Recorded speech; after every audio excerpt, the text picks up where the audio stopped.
lorsque on a ce produit pour le distribuer, les écueils? Alors, je ne peux pas encore vraiment parler des écueils parce que, comme vous le disiez, c'est quelque chose qui est très récent. Mais là, vous les avez, les chaussures. On est en boutique depuis un mois.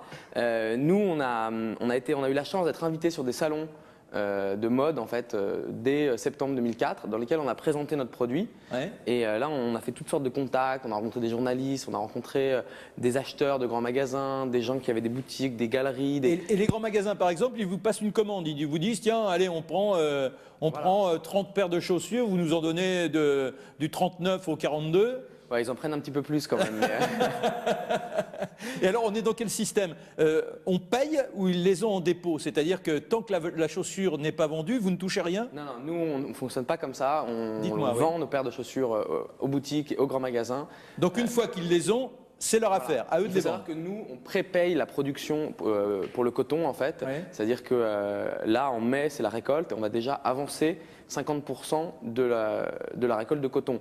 Donc nous, on ne peut pas accepter derrière des paiements à 90 jours comme des marques conventionnelles. Mais est-ce que c'est facile de faire passer ce message à des grands magasins? Est-ce que les gens acceptent facilement cette idée de civisme? Parce que c'est tout simplement du civisme.